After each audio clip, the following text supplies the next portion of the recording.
Hi everyone, welcome to today's video. My name's Stephanie and today I'm so excited to be showing you Fauve Cosmetics' new Impressionism collection. Fauve is a new to me brand that still is also relatively new to the indie scene in general, but they were inspired by Fauvism, which is the art movement from the early 20th century that focuses on these bold, vivid colors and landscapes. The Impressionism collection, however, focuses on a softer, whimsical, dreamy kind of a color palette in a range of finishes that are mainly shimmers, but we do also have a couple of combination finishes like thermals and glow in the darks, as well as a couple of magnetics and the most dreamiest topper ever. So as you can see, this is a massive 14-piece collection and I have comparisons for almost every single one of them. So as always, I will have timestamps in the description box down below. For now, let's just get into the swatches. The first shade we have is Degas, which is this bright, minty green, crelly-ish leaning base with an aqua blue shimmer.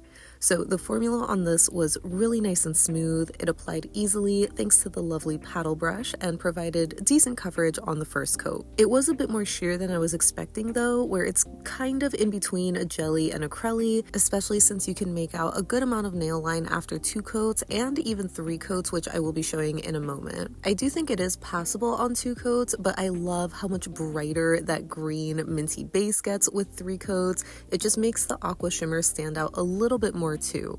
I also noticed that the shimmer shifts to the slightly darker blue color in extreme light, which I thought was so beautiful. I love this kind of color combination and think it's so perfect for spring.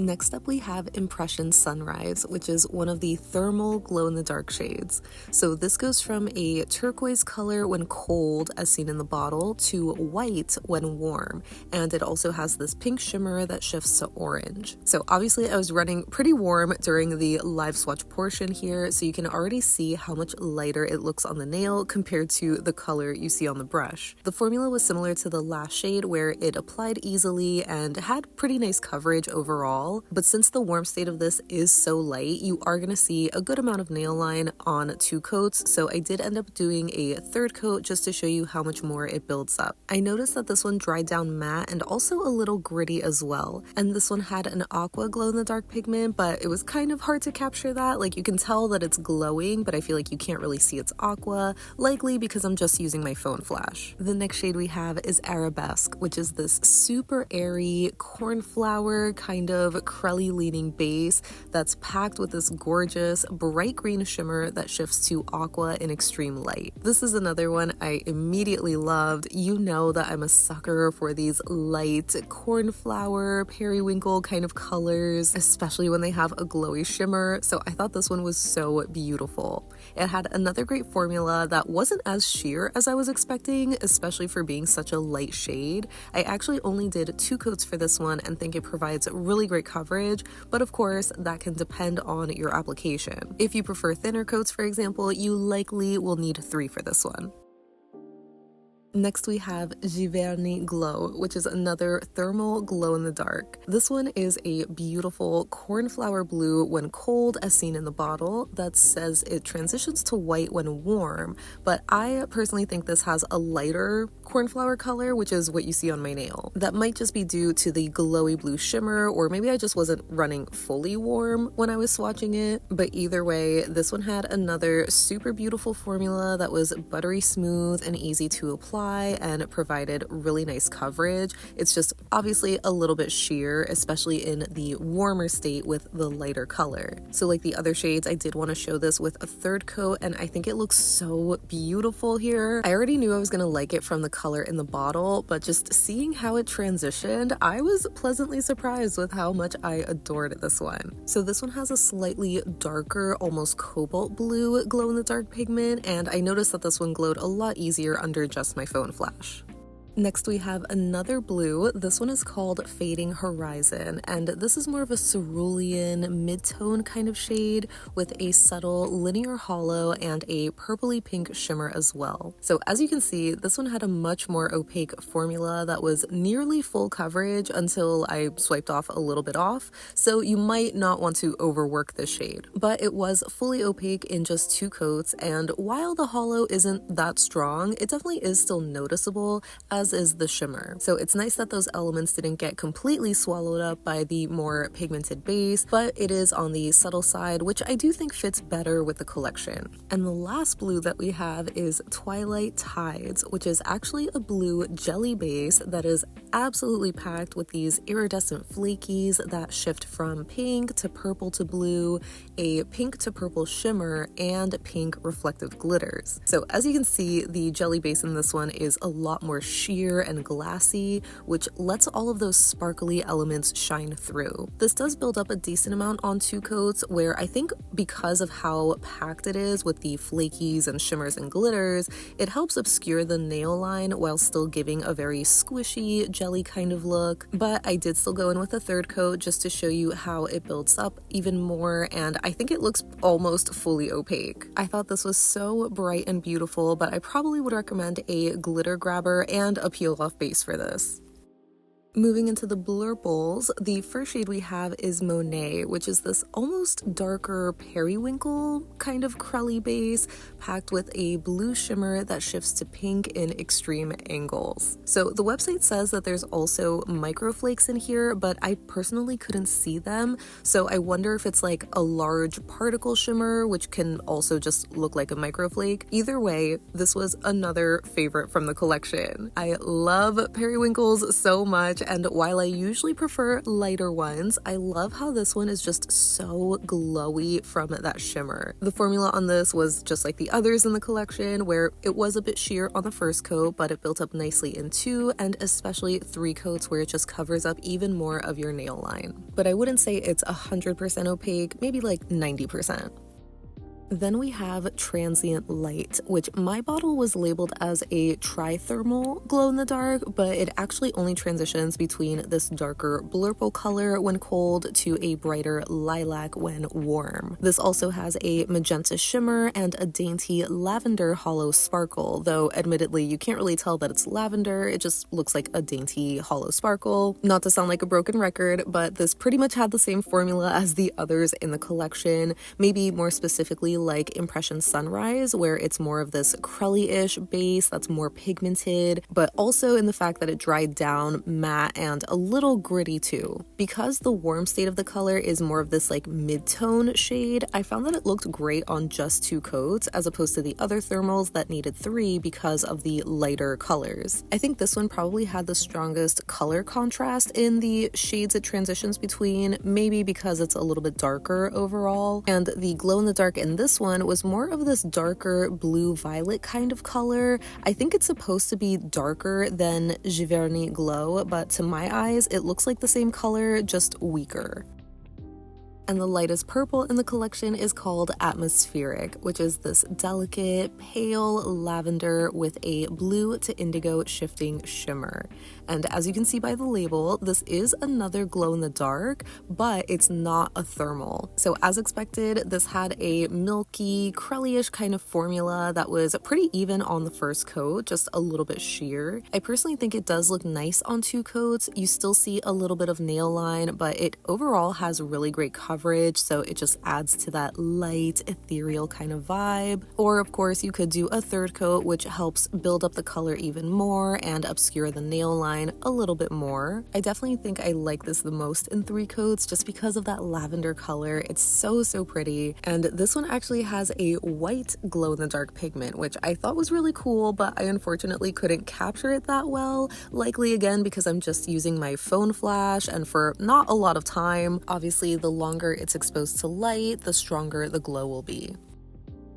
Next we have En Plein Air, which is testing my French, but it is also described as a taupe jelly base packed with blue, violet, aurora shimmers, pink and aqua shimmers and reflective glitters, as well as micro blue iridescent flakies. Like the last shade, this is another glow in the dark, but without any thermal pigment. It's instead packed with all of these flakies and glitters, so it's kind of more similar to the finish of Twilight Tides from earlier. The base in this is definitely very taupey looking on the first coat, but in 2 or 3 coats I feel like it does build up to this warmer, almost purplish side of taupe. Like Twilight Tides, I think this one looks best in 3 coats where the jelly base is just built up a bit more along with all of the micro flakes, so it just helps cover up your nail line even more. So this one has another darker blue glow in the dark pigment that again I feel like was really hard to capture under my phone flash, so it likely is going to need stronger exposure to light. I think this was the most grainy too.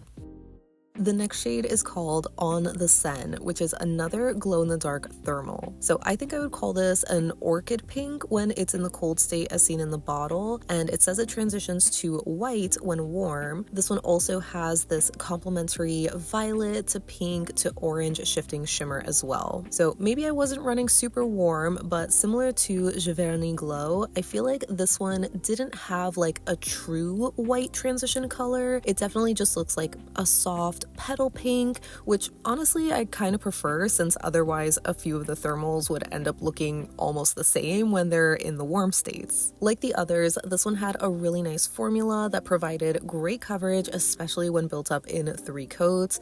I feel like it looks nearly opaque here, and the shimmer has such a nice glow to it. This one unfortunately had the weakest glow for me though. It's supposed to be hot pink, which maybe you can kind of see, but it faded much faster than the others.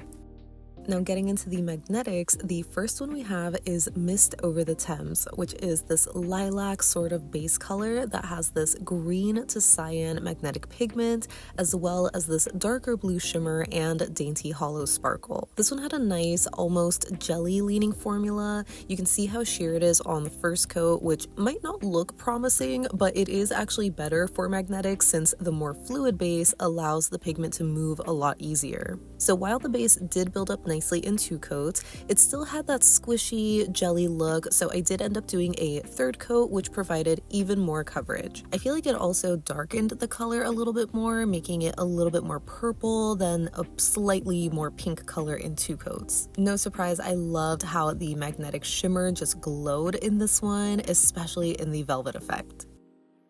The other magnetic in the collection is called Daybreak, which I think I would describe as this almost sandy colored base that's packed with this lighter aqua to blue to purple magnetic shimmer and this pink to orangey to red shimmer outside of that. So even though this one was also kind of sheer on the first coat, I feel like it wasn't as jelly as the last magnetic, so it did build up to be pretty full coverage in just 2 coats. I also kind of noticed that this one didn't magnetize as easily as the last shade, like the cat eye just isn't as crisp, but thankfully just included the definer, which is a pre-top coat treatment meant to sort of re-wet magnetics. It has a very watery consistency that kind of just reminded me of nail polish thinner, so applying it with a brush made me flood my cuticles, but it definitely did create a more crisp line. So while this does work, I feel like you could just add some thinner to your magnetics and give them a good shake, because that alone normally helps. Either way, this one velvetized so beautifully. I admittedly don't love like the base color in this, but I love the magnetic shimmer in here. Seeing it shift from that light blue to purple in contrast with the pink is just so pretty.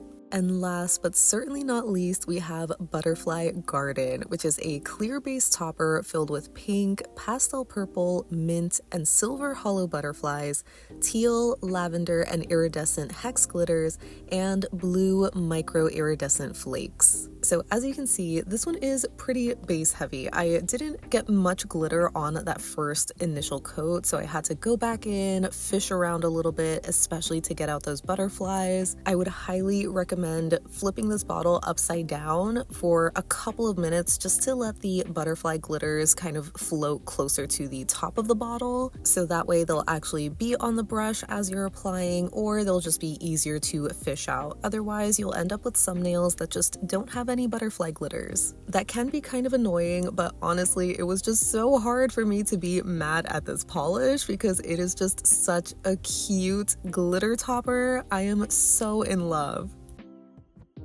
I unfortunately wasn't able to do full hand swatches for all of these polishes, so instead I am doing Skittles, which I think is just more helpful to see these colors side by side since they are pretty similar to each other. Giverny Glow on my ring finger in the warm state looks similar to Arabesque on my middle finger, but I think the cold state would look closer to my pinky, so it's kind of like this expanded gradient of shades, which I think is just so satisfying. And the next 5 shades are the blurples and purples, which again kind of give that perfect like gradient blend. I also generally thought these looked really great in just 2 coats in direct sunlight, though my nails are much shorter and I also don't mind some visible nail line. Obviously, some of the lighter shades like En Plein Air or Atmospheric are gonna have more visible nail line. And here are the last 3 shades of the collection. I have the 2 magnetics on these 4 fingers in both the cat eye and velvet effects. I personally think they look great here in 2 coats, like you can barely see any visible nail line. And I do have on the Seine on my thumb here in 2 coats in the warm state, which has a decent amount of nail lines, so you could again do 3 coats or use a blurring base. Then in the shade, I feel like the magnetics just kind of lose a lot of their depth, but I've noticed that with a lot of magnetics. It's not just an issue with these 2 specifically, but I will say it was a little harder to tell the color differences apart in the shade.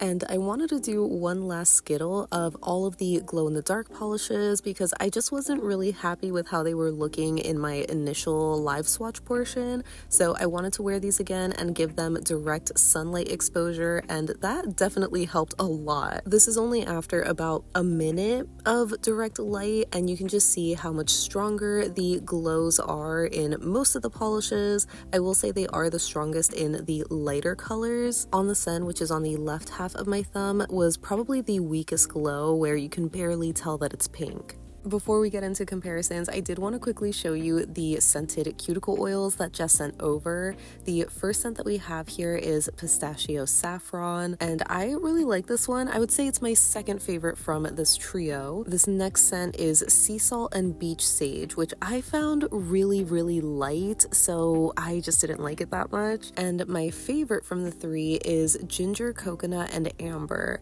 I thought I wasn't gonna like this one because ginger can sometimes be a little overpowering, but I didn't think it was overpowering at all. If anything, I got more of the coconut scent, but it was still very like balanced out, like with the coziness of the amber and then that slight spice, I guess, of ginger. I don't know how you would describe it, but you know what I mean. The oil itself also felt really nice. I would say like a decent amount comes out, so it might look a little bit greasy at first, but I always like to massage any excess oil down my fingers, and I found that it just absorbs really nicely too. So overall, first impressions, these are beautiful scented oils and I love their packaging. I'm hoping with longer use, I'll actually see some great results. I also wanted to show a flat lay of the collection because my Skittles, I was running warm, so I feel like a lot of the warmer states of the thermals were on the lighter side and maybe harder to tell apart. So if you happen to run cold, this is what the collection would look like. Now, getting into comparisons, I wanted to start with Degas and quickly show it next to Mooncat's Earth to Gaia, since I thought these were going to be very similar, but Mooncat is more blue with a pink shimmer. So for more of that greenish base, I also immediately thought of Cirque's Introverde from the MXM Tune collection a few years ago, as well as Beasley's Lacquer I Will Be Your Undoing. Both of those have different colored shimmers, but I think the base colors are a little bit more similar to the Fauve, though on the nail, they definitely do not compare. I would say Degas almost has the brightest, like whiter based green of the 3, and again it has a blue shimmer. I think the closest shade that I have to this is BCB's Aesop's Fables from last month's PPU. I had literally just gotten this in the mail, so I was excited to see this comparison. I would say that BCB is a little bit more saturated though with that green base, and the shimmer is a little more subtle in it too. Moving on to Impression Sunrise, I was immediately reminded of Mooncat's Mermaid bait, which is this beautiful shimmery blue with a pink shimmer. And I did also want to see this next to Mooncat's Melting Clocks, which is another crully blue color with a pink shimmer, but that one is a lot lighter and more pastel. So I would say the finish is probably the most similar to Mermaid bait. That one is a little bit more on the aqua side though, and the shimmer is a little bit more shifty. So not quite dupes, but kind of close vibes. Next for Arabesque, I was immediately reminded of Mooncat's Sabertooth, which is a super light cornflower blue with a vibrant blue shimmer instead of green. I feel like seeing them next to each other made Arabesque look a little bit more periwinkle, so I thought to also show this next to Holo Taco's Vitamin Glow, which is more of a true periwinkle crully base, and that one has a pink shimmer. So I would say that one's a lot more different than Sabertooth, so I wouldn't say it's close enough to be a dupe. I also did have to see this next to LynBDesigns Frosted Light, which is a previous PPU shade. I would say that these are the closest to being dupes in my collection at least, because they're both these soft, ethereal cornflower blues with these glowy green shimmers that shift to blue. But as you can see, Frosted Light is a lot more sheer, so not dupes, but I could see them being close enough. Then for Giverny Glow, I wanted to see this next to Cirque's Anchors Away, which has a kind of similar base color, but that one has a green shimmer instead of blue, and it also has this hollow sparkle. And I thought maybe this could also be similar to Polish's Send Nudies from a previous Polish pickup, but that one leans a little bit more in like the sky blue territory, or at least it's just not the right shade of blue. I would say that Cirque's is definitely a little bit closer, maybe just dustier or more muted, and again it has a different shimmer color. For the cold state of Giverny Glow, I definitely had to see this next to Mooncat's Sabertooth because I just thought these were gonna be dupes, and they are definitely very, very close. Overall, I would say that Fauve is just a little bit darker maybe. Like, I mean, it has a darker blue shimmer compared to the lighter blue in Sabertooth, but I feel like even the base color is just like a little bit more on the periwinkle side. Moving on to Fading Horizon, I don't have another blue like this one, so I figured I could show it next to Holo Taco's Blue Freezy, which is the only other like blue linear holo that I have. But I think a closer blue shade is Cirque's Wipeout, which has a greenish shimmer instead of pink, but I feel like the base color is kind of similar. It's just hard to really like see that because Fading Horizon is much more opaque, while Cirque's is a lot more sheer and jelly. But obviously the shimmers are very different, and Blue Freezy is a lot darker. Next for Twilight Tides, I was immediately reminded of Holo Taco's Blue Rizzler, which was from the Rock Candy collection. That one has a very different finish because it's a more opaque, crushed holo compared to the more sheer jelly base of Fauve. So wearing them in 2 coats each, you can definitely tell them apart, but I was determined I could kind of like recreate the vibe. So I did a 3rd coat of Fauve, which definitely helped increase the color to match Blue Rizzler a lot better. And for Blue Rizzler, I did layer on Cosmic Unicorn skin and a reflective topper over that, and it more or less gave a similar vibe.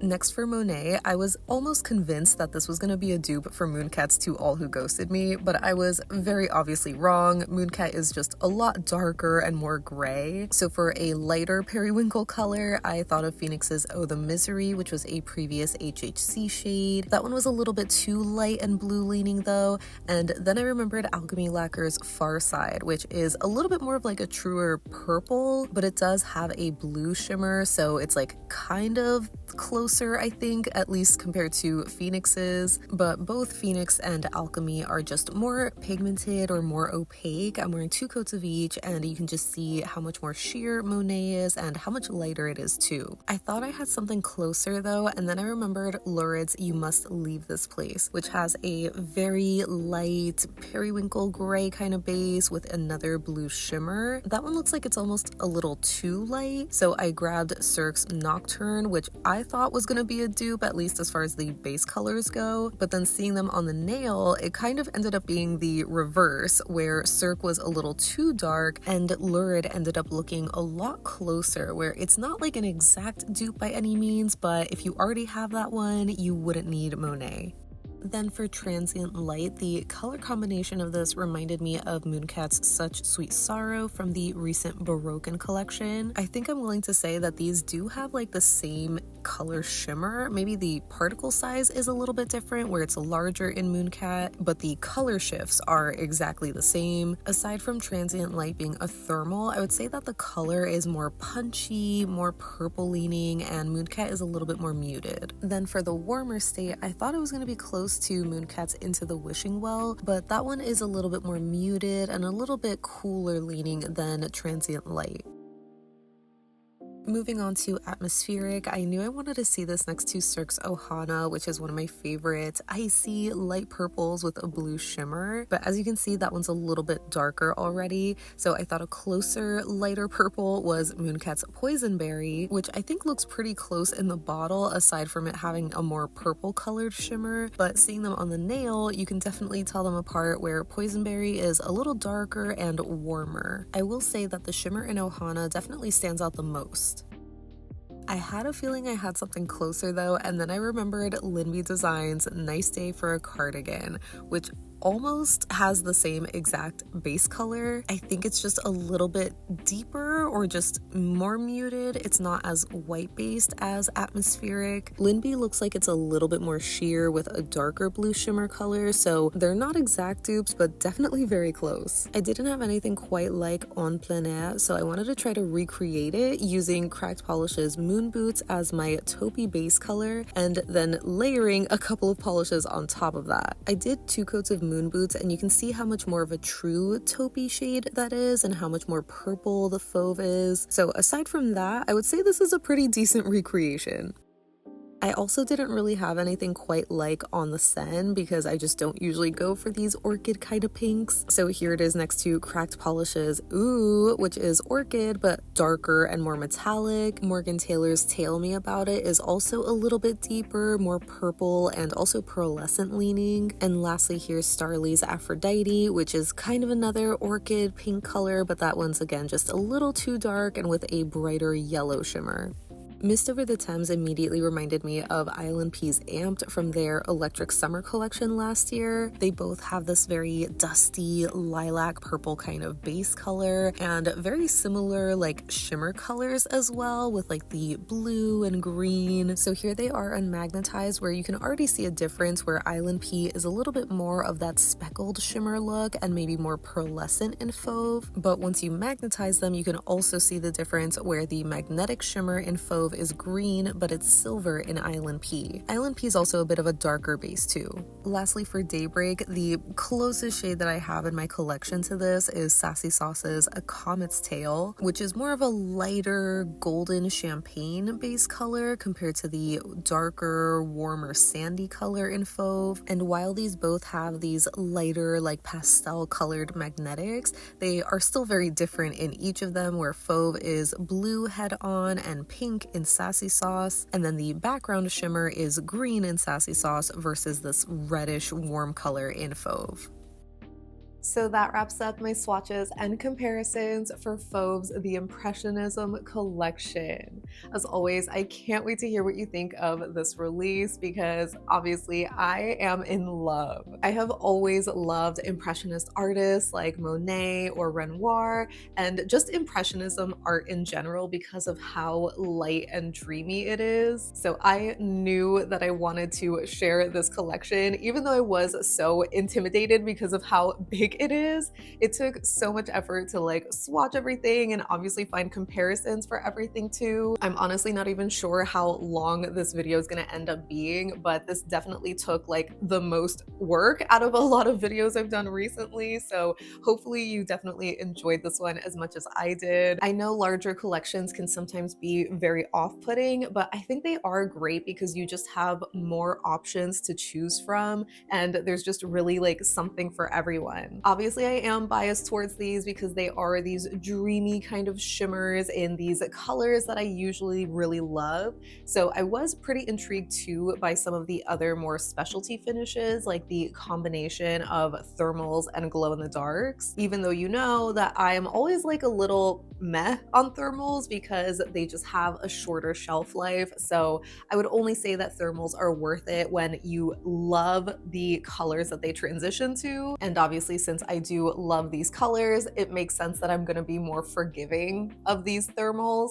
And I guess if anything, my least favorite aspect about these were the glow in the dark pigments, because I just am more partial to the smoother glow in the dark pigment, the non-grainy one, which I think these are, because I find that the smoother ones just glow a lot easier. And like, don't get me wrong, these do still glow, but they just glow a lot stronger after you have more like direct exposure to like sunlight, as opposed to just your iPhone flash, for example. I also have heard that the green glow in the dark pigment just glows a lot easier compared to like other colors. So that might also be a factor too, because I don't think any of these were like that classic green glow in the dark. So maybe that is worth keeping in mind. But anyway, if you are interested in this collection, it is available starting today as a pre-order. I will have Fauve's website linked down below, which should also have more details on the pre-order window and the turnaround time. Fauve did also send me a couple of shades from the Klimt collection, so if you do want to see another review of those shades, definitely let me know. But even if you don't pick anything up, I do hope that you like the video and let me know any and all thoughts that you have down below so we can chat about it. But thank you so much for hanging out with me today. I hope you have a great rest of your day, and I'll see you in the next one. Bye!